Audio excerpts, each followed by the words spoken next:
Hello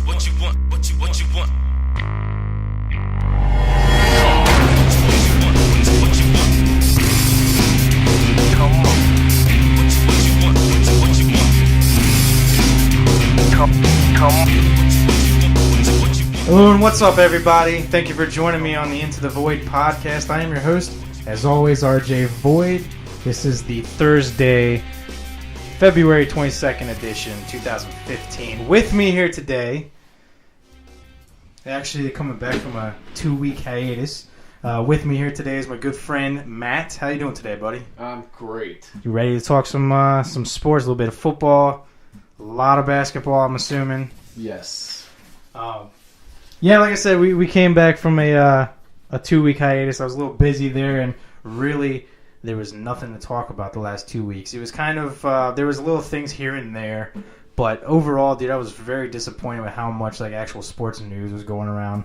Initially, I was going to talk a lot about the Knicks and how terrible they are. You had Carmelo Anthony basically calling it a year after of course his All-Star break. Right after, of course, he has to join the All-Stars, of course, because you can't miss that. It's important for him to play in the All-Star game, but not for his team when the actual wins matter. Then you got Amari Stoudemire being traded away. Or was he released? I'm not 100% on that one. Amari Stoudemire left the team, basically got a buyout, and then he signed with, I think, the Dallas Mavericks. Then, of course, you got their owner basically bitching out one of his own customers. In an email or something like that. So it was a big mess there. Couple of things that happened today, though. It was announced today that Adrian Peterson, his appeal actually got finalized, and the judge ruled that they overturned his ban. So that means at any minute now, or any day now, whatever it might be, he's actually eligible to be reinstated. So the question becomes, right now he's 30 years old. He's not necessarily out of his prime, but he's starting to go on to that last leg of his career. Does he stay in Minnesota, or does he move on and go somewhere else? Because right now the relationship between the two is pretty rocky. You know, it's I know that Adrian Peterson's upset. I think the Minnesota Vikings want him back. I've heard that, but I think Peterson's pretty upset with him. I guess he feels like they kind of turned their back on him or something like that, or that he basically abandoned him, or that. Because initially, when the ban was when he was in trouble, they initially said no, he's going to play. Then the video got released, or the photographs, or whatever it was, and then they automatically came around and said no, we're putting you on this Roger Goodell list, whatever that fucking thing is. But I mean, do you think he stays in Minnesota? I don't. They had reports that his agent got into it with representatives of the Vikings, saying that he's never going to play again in Minnesota, and I personally think that his agent knows more than anybody else. His agent said that he wasn't going to play? Yeah. Dude, that's what I'm saying. Like, I know that Adrian Peterson's party in this is very upset with the Vikings. I heard the Vikings want him back. Oh, yeah. But I hear that Adrian Peterson is a lot further away from agreeing to that. And it's kind of similar with Ray Rice. Now, Ray Rice is eligible to go now. He's obviously done with the Ravens. So you got two top running backs in the league on the free agent market, essentially, assuming, of course, that he does leave Minnesota. I mean, what would be some good places for Ray Rice and Adrian Peterson? I personally, I think that Adrian Peterson will stay in Minnesota, at least for another year, at least until his current contract is up. Ray Rice, I don't know where he could go, though. But he's going to be one of the, if not the biggest free agent acquisition this year, without a doubt. Oh yeah, I see him taking some headlines. You would now. We're in Cincinnati area. We know that the Bengals always go after these like troubled history guys. Yes. Do you think that would be a possibility? I would say both Peterson and Rice have potential in Cincinnati, but Cincinnati seems to be pretty set with their running backs right now. Yeah, and I don't get that either. They would Bernard and Giovanni Bernard and somebody else. Jeremy Hill. Yeah, like Jeremy Hill, he was a rookie this year, coming out this year, and he kind of burst out onto the scene a little bit, and he had a good portion of a season.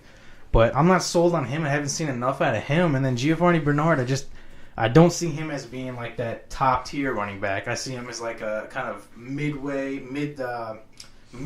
running back that is going to stay productive for you, but he's not going to make or break any games for you. But yeah, I could see Bengals trying to go after Ray Rice. The trouble with Ray Rice, in my opinion, is that he's still right in the prime of his career. He's still very young, and he is without a doubt one of the best, probably top 5 running backs in the league. If I can, off the top of my head, he's still gonna go at a high price tag. Like the owner of the Bengals is known for he goes after these troubled guys because they come at a cheaper price. Ray Rice is still going to have that high price tag. Question is he going to be willing to jump on that? Can you imagine seeing Ray Rice going against the Ravens twice a year? That'd be awesome. Twice a year. And potential for the playoffs. Oh, dude. And that's really... Because now that Ray Rice is out of Baltimore, that's a big hole that Baltimore has to fill now because they don't have anybody really... Who did I pick up? His backup in fantasy football. I can't remember his name, dude, but he's a nobody, too. But, so the big question now is, does Adrian Peterson stay in Minnesota? Where does Ray Rice land? If he doesn't stay in Minnesota, where does Adrian Peterson go? I could see Peterson staying in his same division, too. Detroit will probably need a running back. Detroit just cut Reggie Bush. Right. So they've got a position open. But Adrian Peterson, if he leaves Minnesota, I could see him going to the Bengals, too, like you said. Because he will probably go at a cheaper price tag than Ray Rice would. Oh, yeah. And I don't know. I mean, it's really just a big question. I personally think that he'll probably stay in Minnesota. It really depends on the developments that we get from this Minnesota versus Peterson thing. If it turns out that they're continuously going downhill with all this, then it would be bad. But right now, if I had to guess, I would guess he probably stays in Minnesota to finish out his contract. Another news that happened today, I'm not going to talk too much about it. I just wanted to throw it out there. It said Josh Hamilton, who's an outfielder for, I forget who he plays for, but he's actually relapsed once again. He used to be for the Texas Rangers. He relapsed again for cocaine usage, so we don't know what the hell's going to go on with him. He was with the Reds for a short stint. Oh yeah, really back in. He was suspended for 2 straight years in the minor leagues at one point for the same problem, and he's relapsed a couple times since coming back into the majors. But yeah, that I just read that on my way over to your place here, Matt. So I don't know any of the details. I just heard that he relapsed, and dude, that sucks for him because he's another player that just he was pretty decent to watch on the field. Mm-hmm. And just the fact that he always falls into the same spot. Like I say, it's always the cocaine usage, and I think there's alcohol problems too. They usually go hand in hand, of course. All these kind of drug issues and whatnot. But yeah, I mean, it sucks for him. But there's the big thing that I'm actually really excited about, and I'm not sure why, is it was announced earlier this week that the very elusive bout in boxing, Floyd Mayweather and Manny Pacquiao, is finally officially going to start. They have agreed to a fight May 2nd, 2015 at the MGM Grand. And there are going to be some titles on the line. Again, I'm not a boxing fan, and I know my knowledge of boxing is very limited, and I know that, Matt, yours is even more limited, so we might not have too much to say about this, but for some reason, knowing the history of this fight, the fact that negotiations for it began in 2009, it just continued to break down. Finally we'd think that they were coming close to an agreement, and then something would happen and it'd drop out, and then they come back again 2 years later and say, hey, this fight is going to happen, then it drops again. Just 6 months ago, I thought they said that they were right there at an agreement too. That fell through. Finally, it's happening. And I'm not a boxing fan. I watch boxing here and there. I don't follow it. I don't know what any of these, like it says, titles on the line, unified, WBA, WBC, WBA. I don't know what any of that means. I just know welterweight is the weight class, and that's it. And these are all different championships that they have. 1, 2, 3, 4 different championships on the line, or titles, whatever they call it in boxing. I honestly don't know why I'm so excited about this. But this is like just knowing the history of it. For some reason, it's got me pumped. And I hope... Now, just looking at some of the details here, you got both guys are in their late 30s. You got Manny Pacquiao's 36. Mayweather's 38. Mayweather's still undefeated, 47-0, 26 knockouts. Pacquiao's got 57-5-2 with 38 knockouts.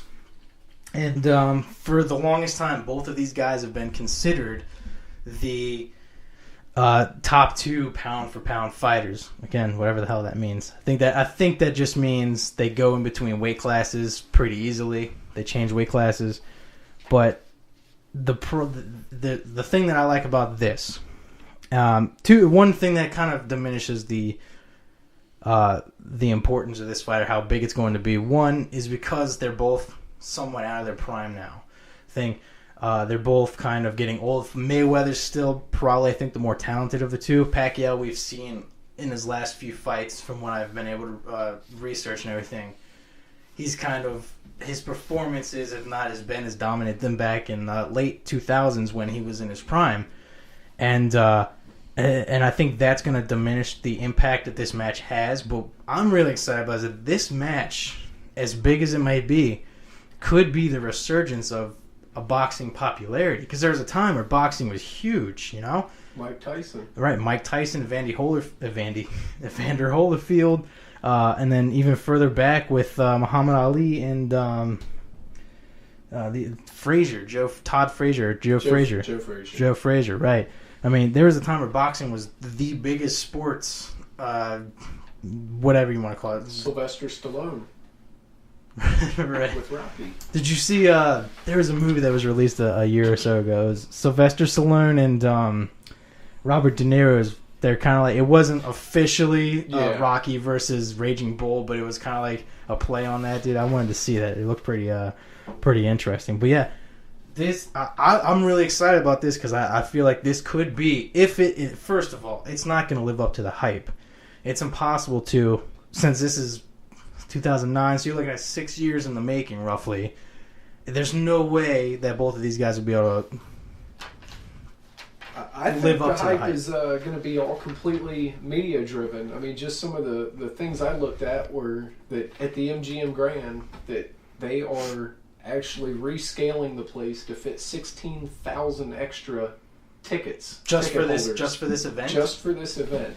And they're saying that it's going to be upwards of $400 million in revenue made off of this one night event. Oh yeah. And that the tickets, the cheapest ticket you can get to actually be at the event's $1,000. The cheapest ticket. So the fight, it may be phenomenal, but I think it's the media, the sports, Vegas. I think they're just trying to cash in on getting these two superstars in the ring together. They're going to make as much money as they can. Yeah, and I see your point there. That does make media-wise, yes, that's going to be a big part of it too. Not to mention that one has a contract with HBO, the other has a contract with was it Showcase, I believe. So it's going to be joint broadcast on both of those networks for a pay-per-view price tag as well. So just is it pay-per-view though? Yes, it is pay-per-view. Tried to look that up. I couldn't find it. Showtime, not Showcase. Showtime. They're saying it's going to be a $90 price tag for the pay-per-view, and just the factors even split down the middle, not down the middle, but the winner, not the winner. Let me rephrase that. Part of the agreement to them doing this fight was that Mayweather would get 60% of the revenue made, and Pacquiao would get 40%. And that was actually one of the big disagreements in the past negotiations. There was the drug testing thing. There was a lot of people saying that Mayweather, in case you don't know, Mayweather is the number one pound for pounder. Like he's ranked pretty much the best boxer right now. You can tell that from his record, undefeated. But he retired halfway through his career too. I think like there's a lot of suspicions and accusations that he was afraid to fight Pacquiao back in his prime, and that's why his side of the negotiations always dropped.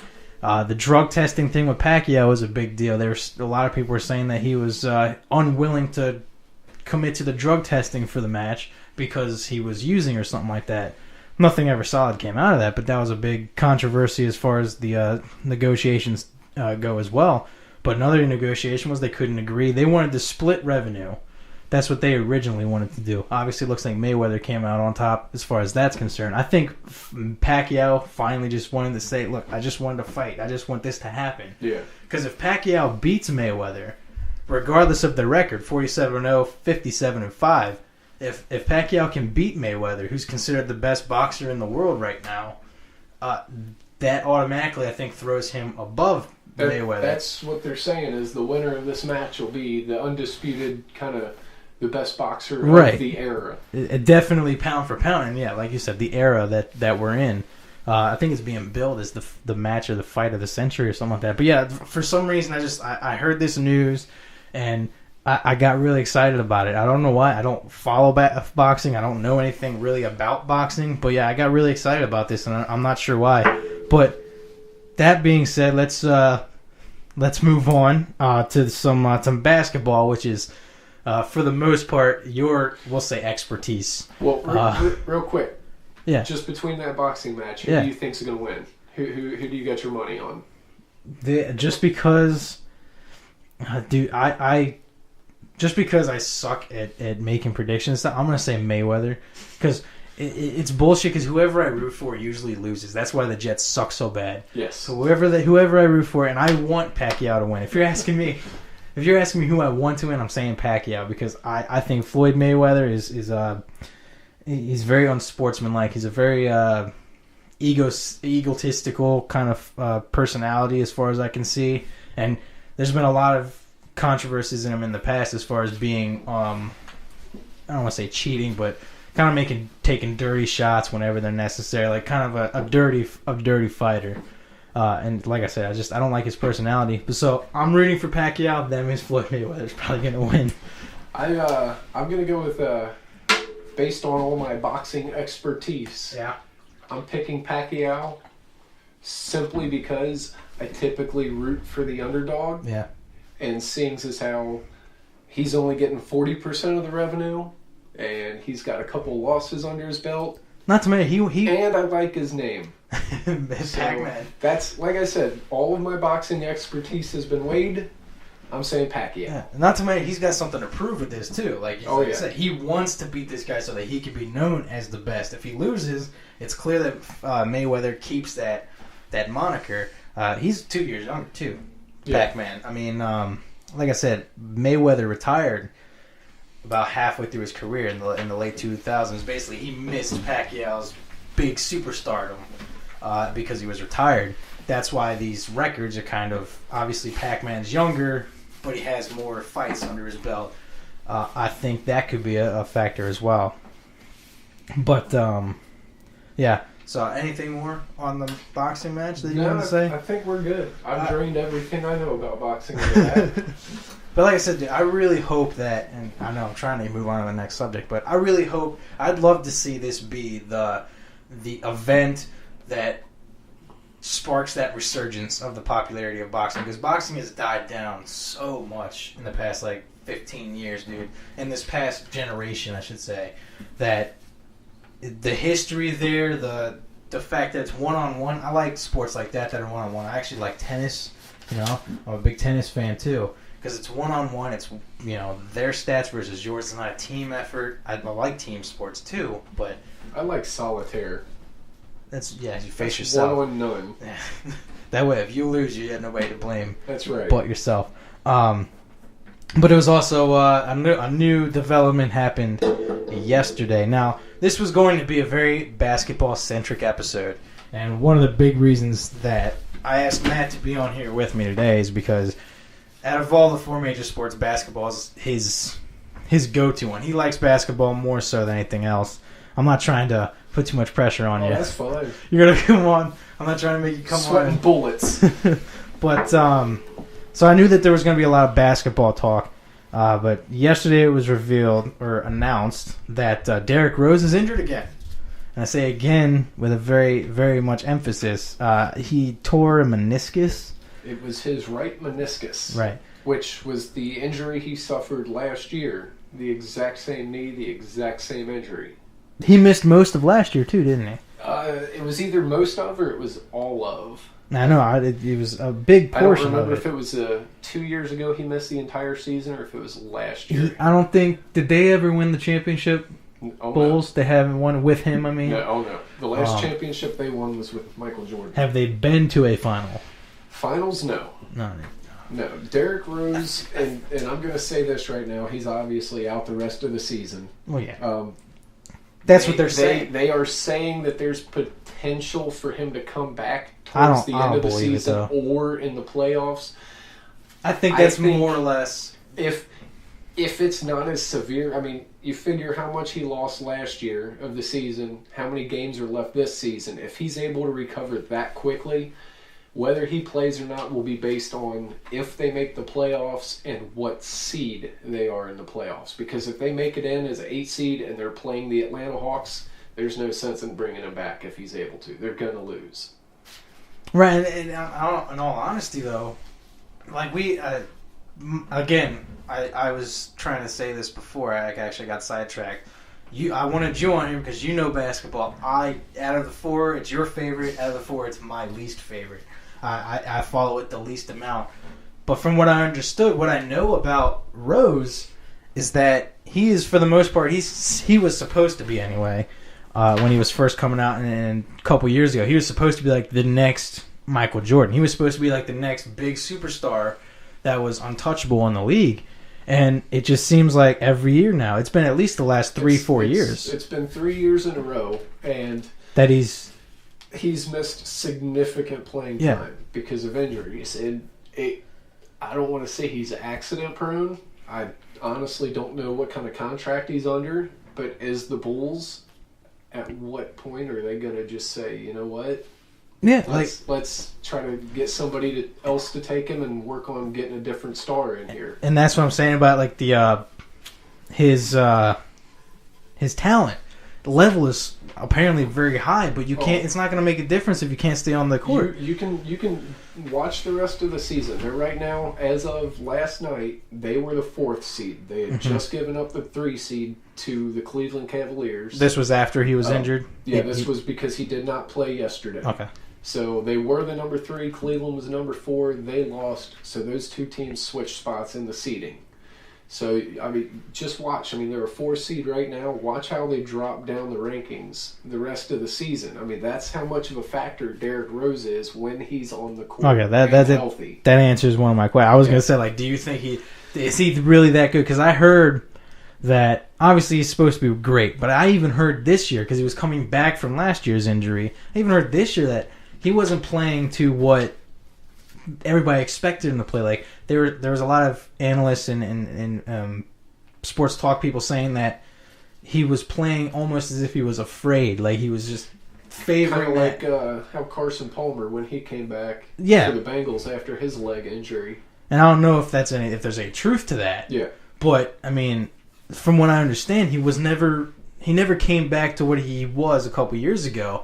And if he's that big of an impact, even taking that into effect, him being gone, do you think they don't make the playoffs? I think that they will still make the playoffs. There's still a decent portion of the season left, so unless something tragic happens and they just start dropping goose eggs the rest of the season in the win column, I mean, they still have a decent team with. I mean, they acquired Pau Gasol, they've got Joakim Noah, they have a decent supporting cast. No, that's what I was going to ask you, because I didn't know anybody else on the team. That's like the Lakers losing Kobe Bryant, which, I mean, that happened as well. So they really didn't have any playoff hopes to begin with. Right, I was about to say, there Kobe was nothing Bryant on the line for that. The Lakers were kind of irrelevant at that point anyway.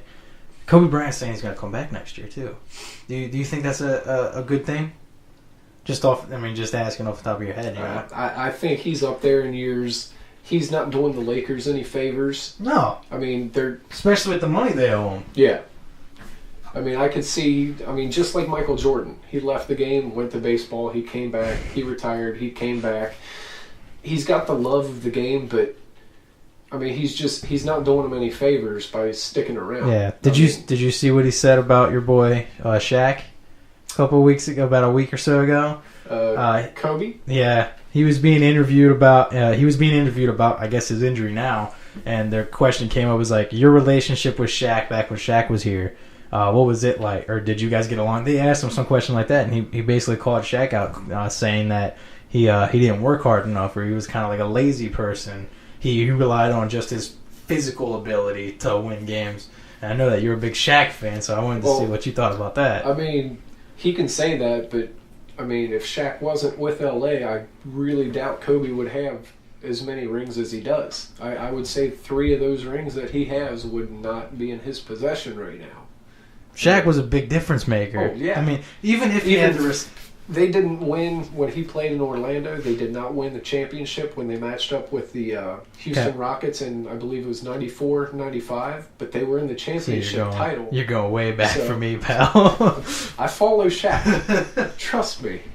I know that. I mean, Shaq is a huge. He's one of the best centers that's ever played the game. Yeah. So if he's lazy, what's that say about all the rest of the centers in the game? Fair. Yeah. I mean, sure. Call him lazy, but you're just making everybody else sound even worse. But that's kind of the attitude. That's why I don't like Kobe Bryant. I don't like his attitude. Kind of like Floyd Mayweather. I get the impression that he's a real ego-based. He feels like he's better than everybody else. He's got that attitude, right? And then, I mean, I'm not going to count him out. Kobe Bryant's a great athlete. Yeah, he is hands down. He is phenomenal. Hall of Fame. I would lose to him every time I played him. If he was laying down on his back, he'd still win. But, both hands tied behind him. I mean, there's no doubt he's a lot better than almost everybody on the court. But with his age, with his injuries, I mean, was he injured last year too? I think so. He had some sort of injury that he had to get surgery on. His season was cut short. Yeah. I think during that season too, he had something that was kind of one of those nagging injuries where it kept him on the court, but it took him out of games like here and there, you know. But I maybe I'm biased because I'm a Celtics fan and I don't like the Lakers. Maybe I'm biased with this, but I think it's time for him to call it quits. He's got to be in his... Just take an advisory role, kind of be around to coach, to help out the younger athletes. I wouldn't be surprised if he does go on the coach. I mean, it depends really. Again, I don't follow basketball, so I don't know for a fact, but just my impressions that if he does love the game that much, or he wants to come back next year... at or against the expense of the Lakers, whatever it may be. He obviously wants to be a part of the game. He likes being in the environment. I can see him coaching again, or coaching in his future, but as far as his career goes, his playing career, I would cut it short because he's so, again, my opinion, because he appears to me to be so egotistical and kind of a me player, so to speak. You would think that he'd want, when he does go out, he'd want to go out on top. Not necessarily like Tom Brady, who I can't stand either, but he's a very team-oriented guy, and he's showed that throughout his entire career. He's saying he wants to play until he can't play anymore, until he actually starts to suck. I like that. I like that because he's not saying it's all because it's all me. You know what I mean? It's not all about him. It's about the team. So if he starts to slow down, he's fine with that. Kobe Bryant, I think, seems to be the kind of player that would want to go out on top. You know, want to go out with some form of being the best. You know what I mean? But that's just my opinion. Anyway, sorry. But going back to Derrick Rose, he's only 26 years old. But these injuries, and they're always with his knee, right? Yes. For the most part, it always seems to be with his legs or his knees or something like that. The past two are the exact same knee, the exact same injury. I mean, so you got to think that, especially for a basketball player. I'm trying to get my mic to line up correct. There we go. You would think that, especially for a basketball player, that's probably the most important part of your body is your legs.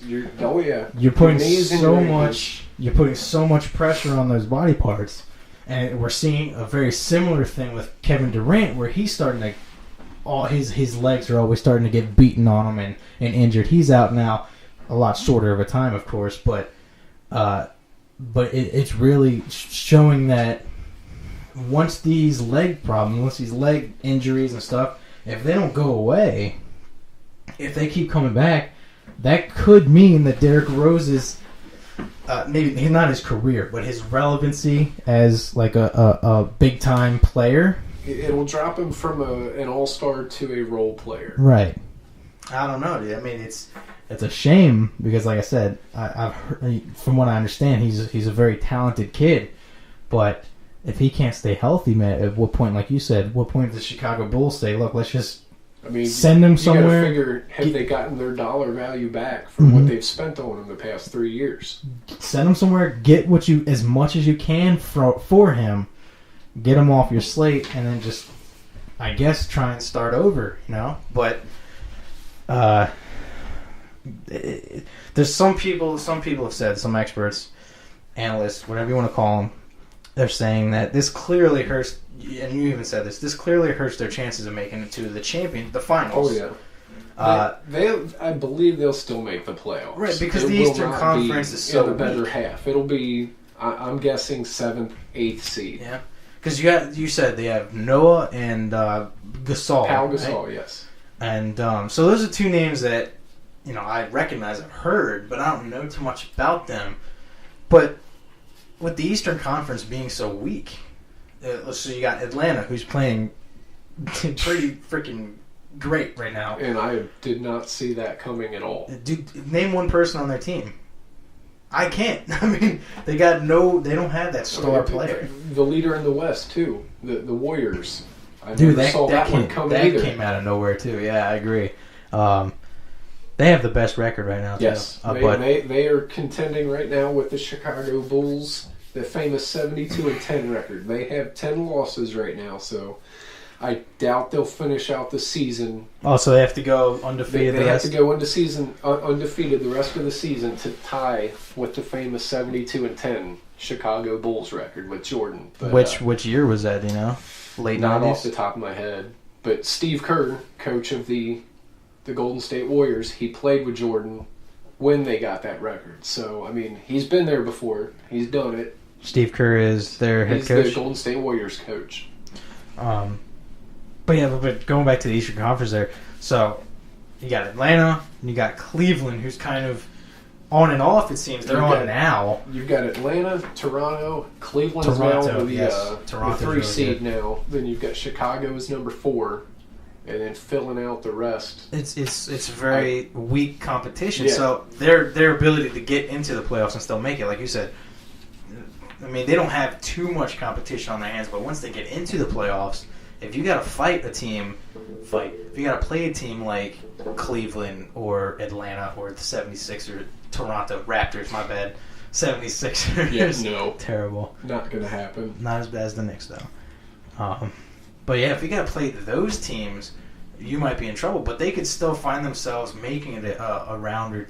Does basketball use a reseed? So no. So it's like 8 versus the 1? Okay. Yes. So, I mean, depending on how that works out, they might be able to find themselves going a round or 2 in. But, yeah, without Rose, it seems to be that they're... from what I understand from everything I've heard, it really does seem to be that their season has been written off, you know?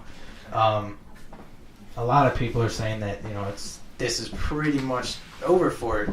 In the East, though... Cleveland's back on. They're playing hot again. But do you see that, like, if you had to pick finals right now, who do you think would be in the final? NBA or Eastern Conference? NBA. NBA finals, just how the teams are playing, I would say Golden State and Atlanta. Do you think that'd be a good matchup? I would love to see Cleveland make it, but how Atlanta's playing... Are you a LeBron James fan? I am. You do? Okay, I thought so. I followed him to Miami, and I followed him back to Cleveland. I couldn't remember. Yes. So you like the idea of him going back to Cleveland? This is a couple years old, obviously, but... is this the first year he's back? Yes. Ideally, I think it would have been a great acquisition if he would have went to either Chicago or New York, played alongside Derrick Rose or Carmelo Anthony. But hindsight, looking at it right now, that would not have paid off because Derrick Rose is out, Carmelo Anthony's out. So, but if going back home, being like a Kevin Garnett, Kevin Garnett being like LeBron James, going back home to your home city, I mean, He made a lot of people happy. He buried the hatchet. I mean, nobody has a better taste in their mouth towards LeBron. Fair enough. But I just thought it was funny how quick the rebound was for it. He leaves Chicago and people were burning jerseys apparently like that. People were furious. They never wanted to hear anything about him again. Then he wants to come back. Yeah, that thing you did a couple years ago, it's under the rug. Don't worry about it. It's forgetting. Water under the bridge. Didn't their owner or something like that write? Oh, well, he posted this horrible memo, email, letter, whatever you want to call it, on the website. Like, they did a complete makeover. Yeah. They changed their colors. They changed everything. They took down the poster, everything. And that goes to show you just how good LeBron James is the fact that he came back to Cleveland. Not only did all that stuff go away almost instantly, but he's, for the most part, he's practically running that organization now. He gets to decide, hey, by the way, you should get this guy to come. Oh, yeah, we got it. We got it. He recruited Mike Miller. There's talks Ray Allen might come back. Who's the guy that they signed Love? Oh, yeah. Kevin Love is who I'm thinking of. They got somebody else from, was it the Suns? Dovic or... Oh, from the trade.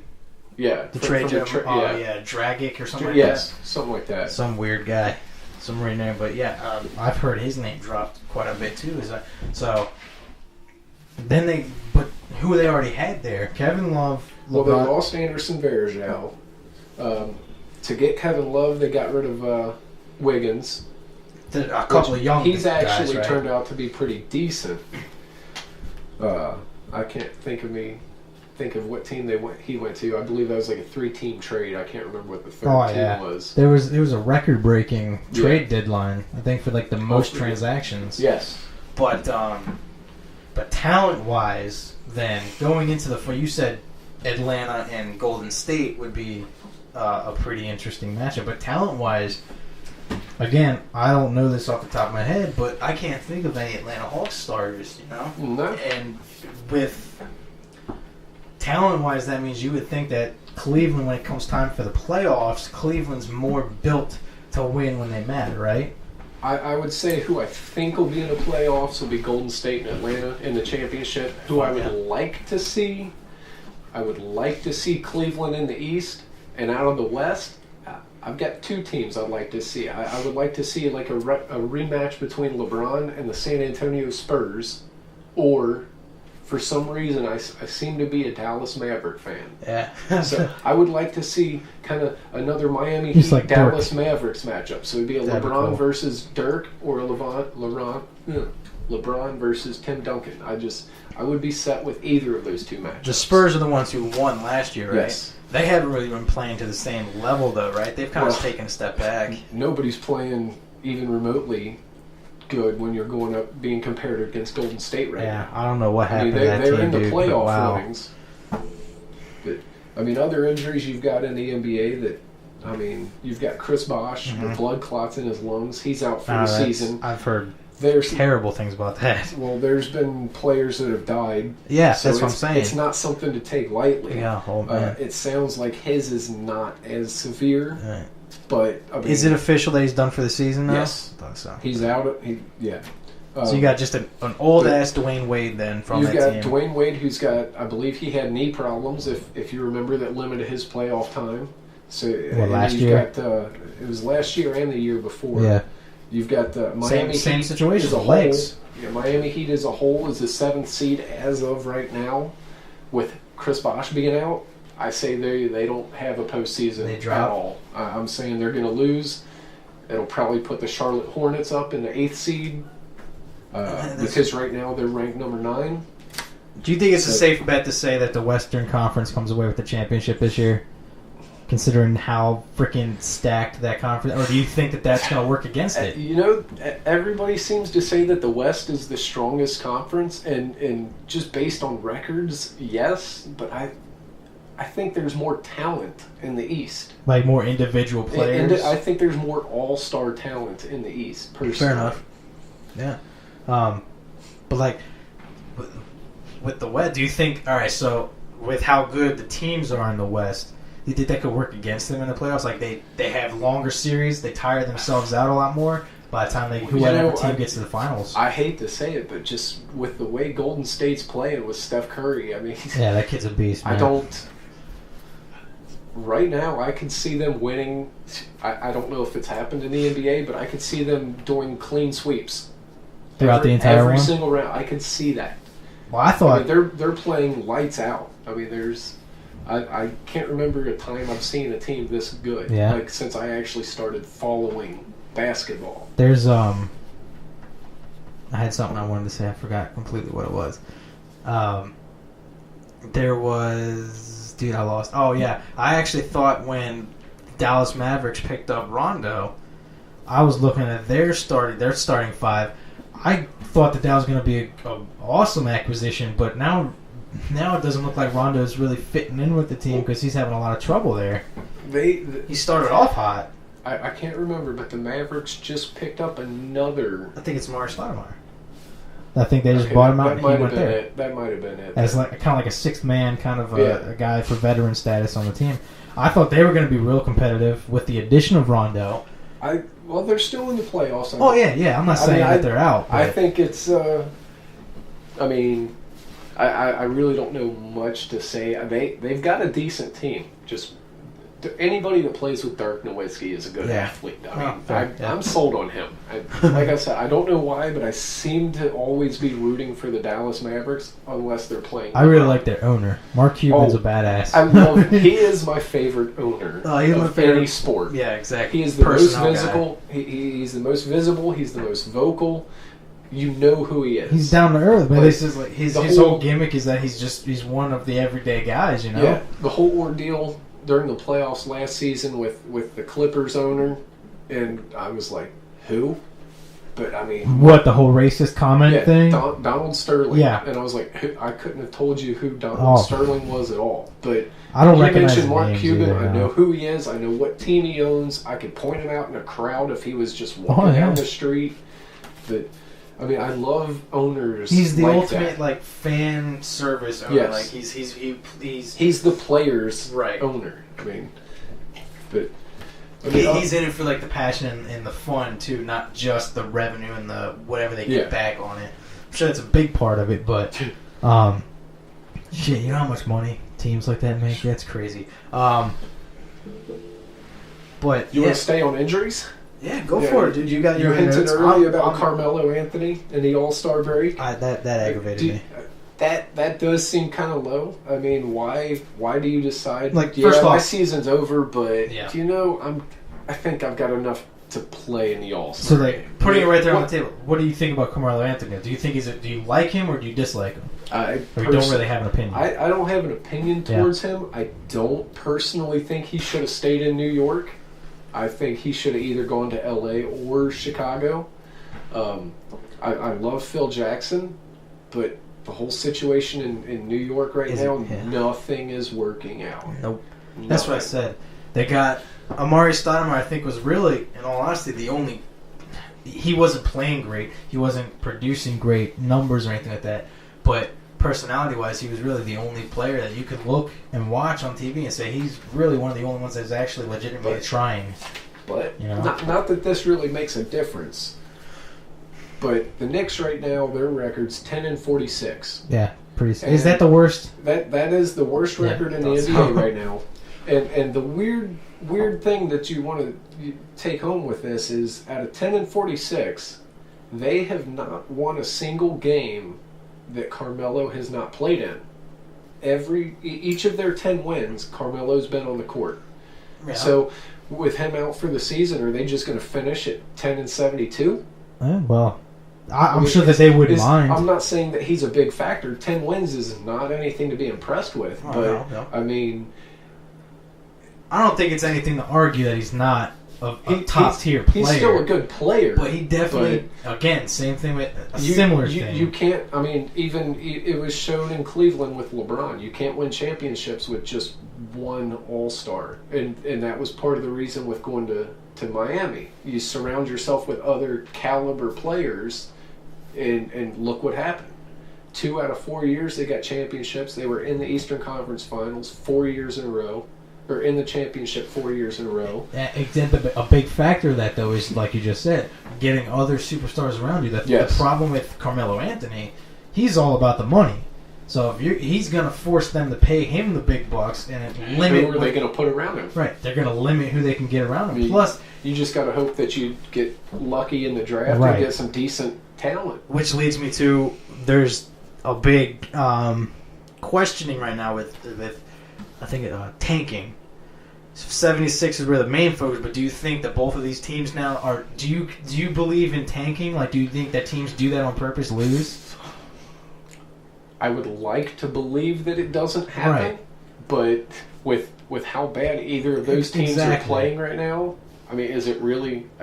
The only thing that's going to benefit them is a better shot at getting the top draft. I mean, and it's proven if they lose. It's proven with Cleveland. I mean, I don't believe they had the worst record last year, but they got the number 1 pick.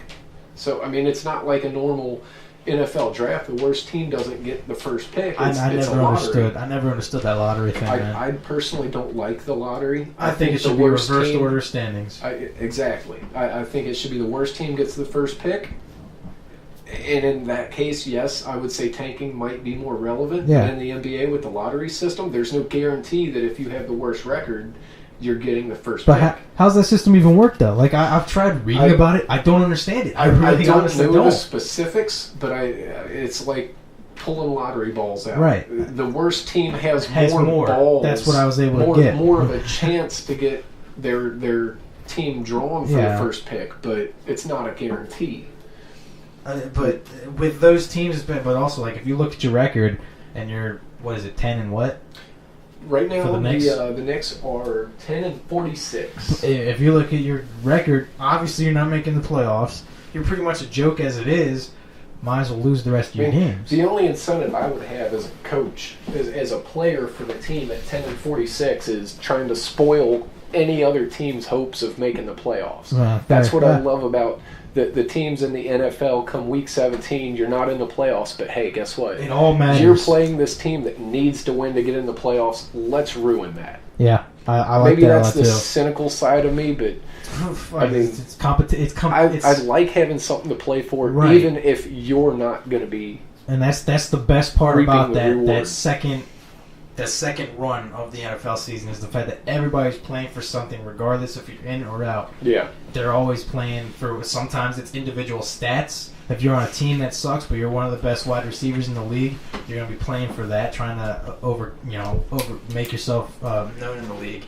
But basketball, if you look at your record like that, why not lose the rest of your team, your games, get yourself more balls, I guess, bigger balls for the draft.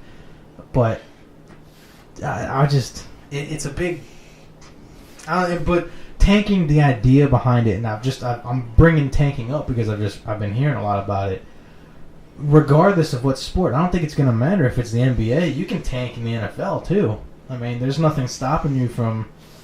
Again, it's a shorter season, so you have a better shot at making the playoff late in the end. But at the same time, you can tank there, and you're guaranteed the first pick. I would say that tanking really... I think it's overrated. It's up to the coach. I mean, because if you have a team that's that horrible, who's going to be the first one to get the pink slip? Mm-hmm. I mean, the first ones to get let go is the coach. Yeah.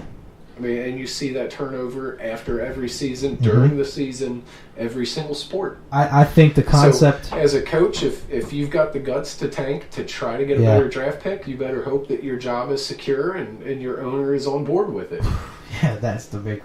But, like, honestly, I think the whole concept of tanking and everybody talking about it, I don't think overrated is the right word to use, but I kind of view it as, like, this is a media creation or something like that. That's going to be something that the media brings up about the worst team in every sport every season. Right, because they want that They've got to have something to build the drama about. Yeah, that's what it's all about too. So you think? So you got it's Phil Jackson's the kind of like the GM right now of the Knicks, if I'm not mistaken, right? And then you got Jeff Fisher's the head coach. You think Fisher returns? Derrick Fisher. You think he returns? I think him and Phil Jackson have a good bond. When he played with Phil in LA, I believe that they've got a good repertoire. Yeah. I don't see Phil letting him go. I don't see him going anywhere. From what I hear, I don't know the specifics, but their first option was Steve Kerr, who's the coach of the Golden State Warriors. Look what he's done there. But from what I've heard, he did not take the New York Knicks job because they lowballed him. Yeah. So, not saying that him being in New York would be any sort of a different outcome, but Steve Kerr definitely got the better side of the deal looking at it right now. I mean, when you compare the Golden State Warriors record to the Knicks record, clearly Steve Kerr made the right decision. They're almost like dead opposites, aren't they? 10 wins to 10 losses, right? Yep. But honestly, I think that they just came into a very bad situation. I can't remember who the last head coach of the Knicks was before Fisher. But I think they both came into a bad situation. I honestly believe that the organization, I think the owner's name is Jeff Dolan. James Dolan or something. James Dolan. I think that when he hired these two guys, I think that they were telling the public and the media, it's going to be a playoff team. But I think the honest truth is I think they knew that this was going to be a couple of years. I think that they were probably trying to compete with Brooklyn. I mean, you see Brooklyn did a complete overhaul. Yeah. Doc Rivers, Kevin Garnett, Paul Pierce. I mean, and look, they... Ticket sales and stuff like that make a big impact, too. Look what they did in the playoffs. They made it the playoffs, hands down. They were going to be. But then you see attempting to do the same thing. They didn't do a revamp of the whole player staff, but they got Carmelo to stick around in New York. They've tried to get some pieces in there, but it's just... It's not working. Look at J.R. Smith. That actually might have been the guy you were thinking of earlier for the Cavaliers. J.R. Smith was a joke in the Knicks. He got traded to Cleveland for virtually nothing, and he's actually playing extremely well right now for the Knicks. And it just goes back to this whole thing that the Knicks locker room just seems to be this complete very self-centered. It doesn't seem like there's very good chemistry in the locker room at all, and that's showing up on the sidelines. And not to mention, just with Carmelo doing the All-Star game, and I'll sit out the rest of the season. What kind of message? What kind of message does that send to your teammates, to the coaching staff? Like, I'm sorry, that bugged the hell out of me. Kind of the same thing with the Houston Rockets with Dwight Howard and Beard. It's Beard Harden. James Harden. Yeah, there was comments last season about how they were the two All-Stars on the team, and everybody else is a role player.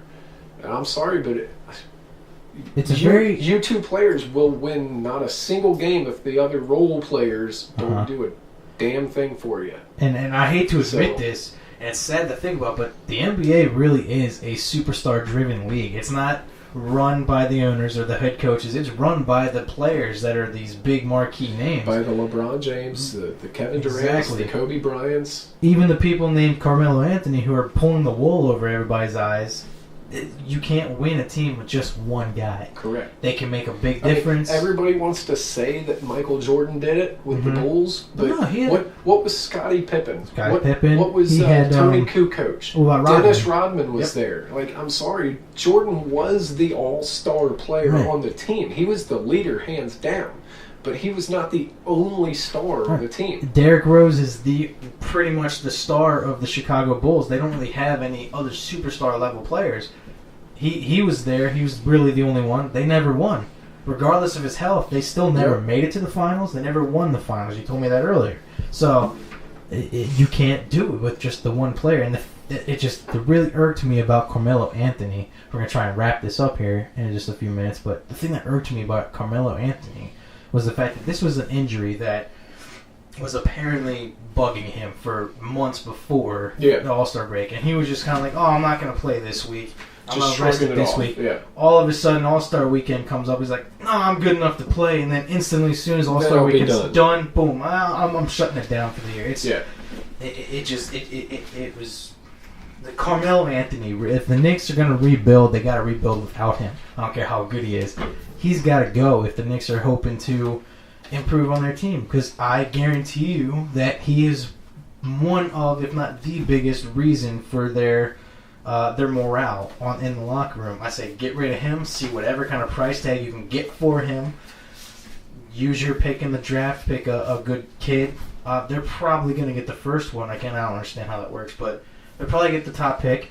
Use that pick to get a sure thing.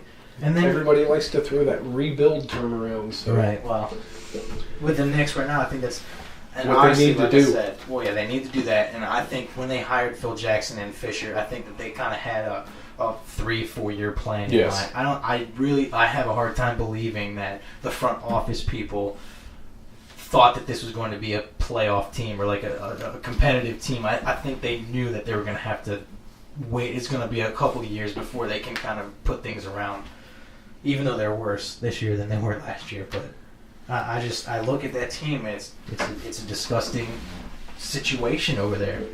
On a positive note, though, Kevin Garnett is back with the Timberwolves. Yeah. 18 seasons in the league, and he's back home. Mm-hmm. So, I mean, he's pretty much the leading scorer, leading everything for the Timberwolves franchise. And the way I look at that is just finish your career at home. Everybody's glad you're home.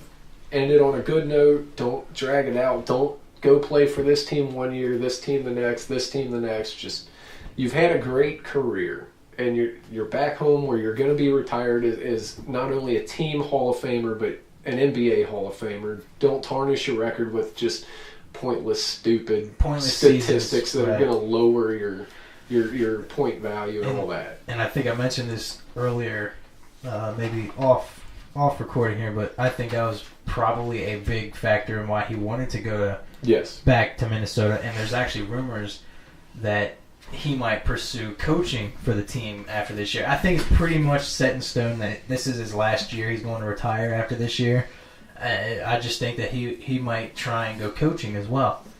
That's something that's been passed around the last couple of weeks and since it happened.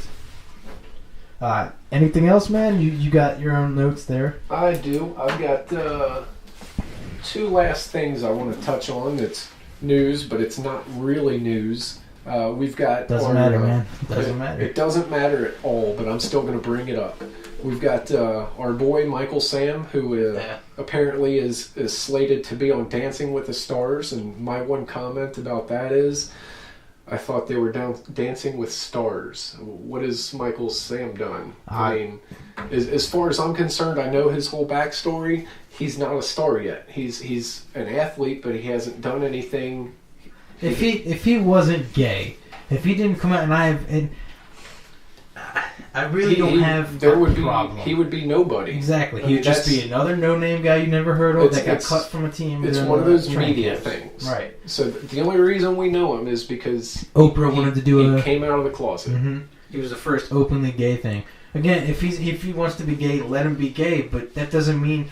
Why should he get this stardom, we'll put that in quotations, this stardom or star label when he hasn't accomplished anything in the one field that he was supposed to accomplish in? Yeah. What makes him better than don't get anybody me wrong. else? I'm not counting him out.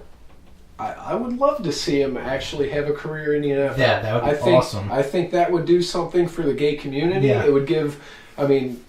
It would bring a whole extra crowd. I'm not saying that nobody that's gay watches the NFL, but you would have a lot more of a fan base that follow him, just like you have when Yao Ming played in the NBA. You had a big old Chinese fan base. Right. I mean, it's huge in China now. So you would attract a lot vaster of an audience. Oh, yeah. So I kind of hope he does make it. I mean, regardless of what team it is, right. I think he will eventually have a future in the NFL, whether it's going to be something relevant, something to where he's a starter or a bench player, I don't know. But I think somebody will eventually take him, and he will be on the 64-man roster. I just hope.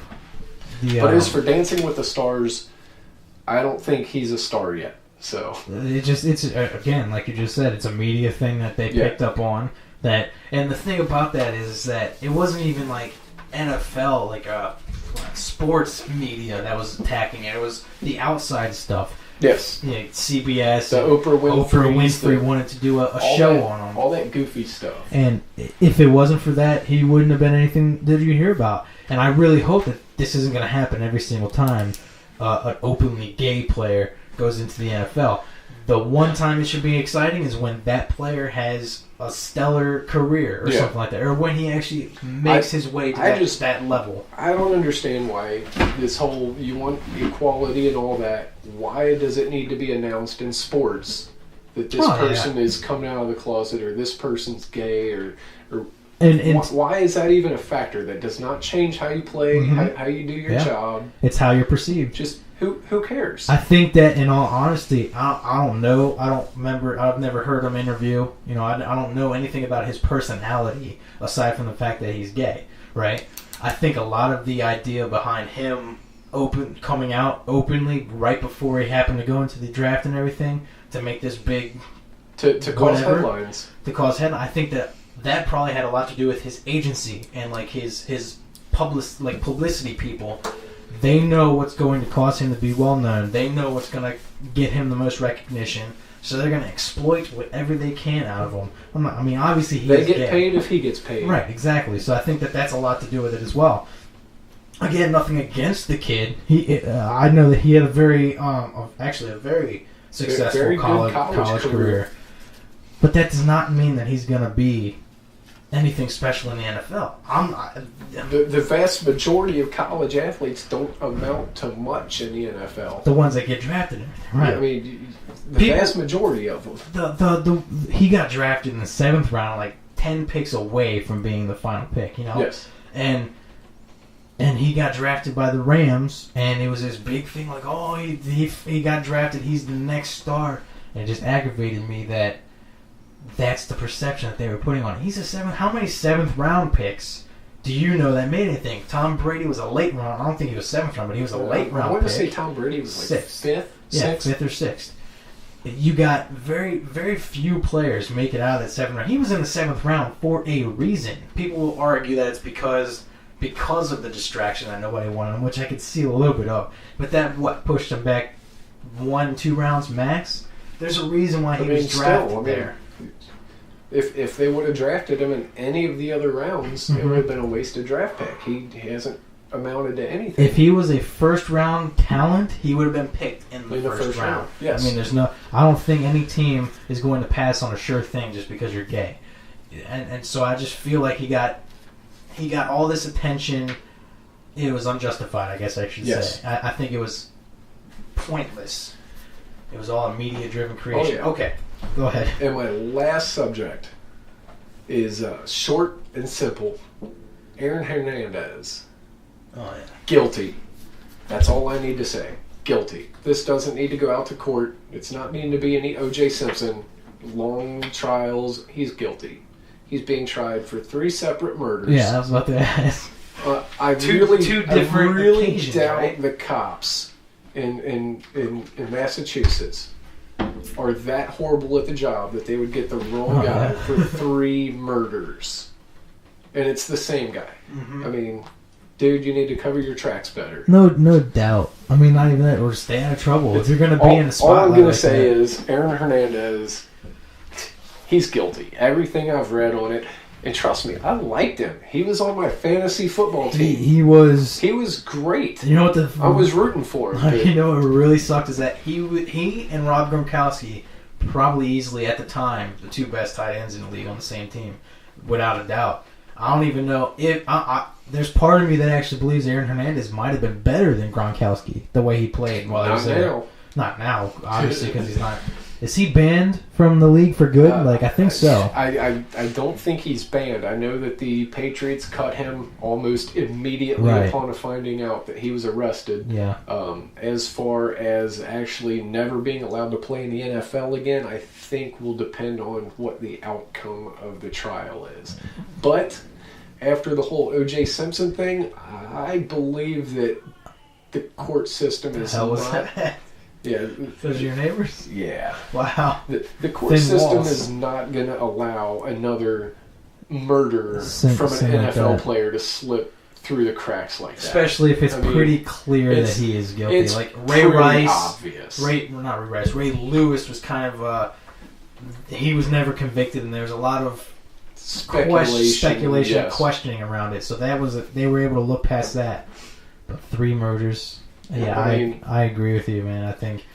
I don't think he comes back. I don't even think that's a question. But they've got surveillance. They've got photos. They've got shell casings at the scene that were found in his rental car that were exact match. They've got it down to bubble gum he purchased at a gas station that they found at the crime scene. Like, come on. Coincidence? No doubt. Did you drop him off in this warehouse parking lot field and left, and some other random person came and shot him? No.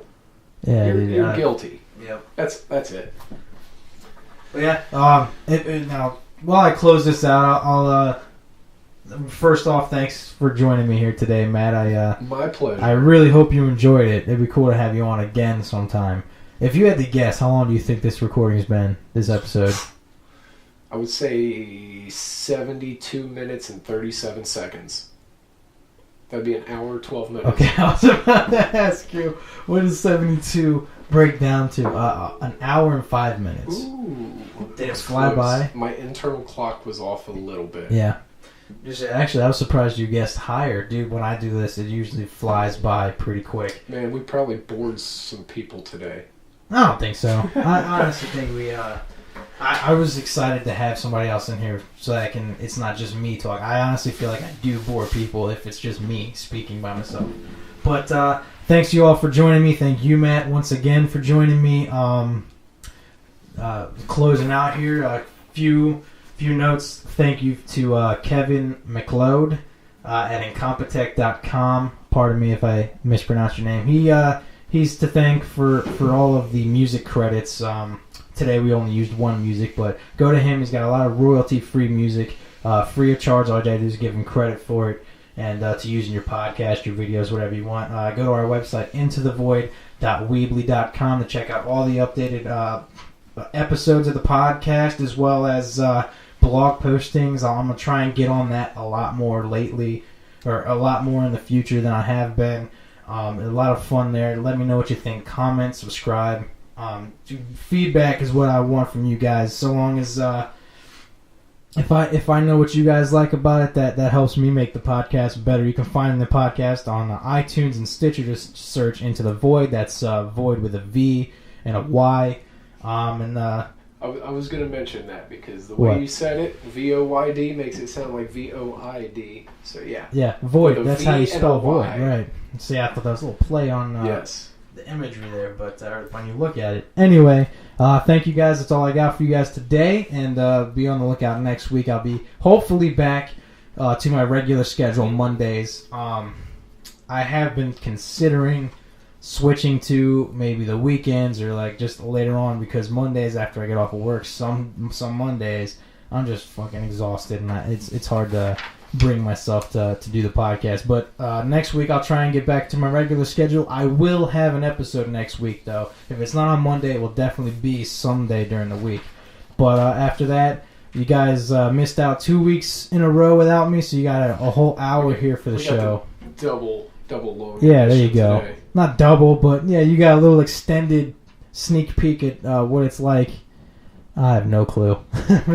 Anyway, thank you guys one more time, and I'll see you next time. Matt, again, thank you for joining me, man. Thank you for having me. All right, see you guys later.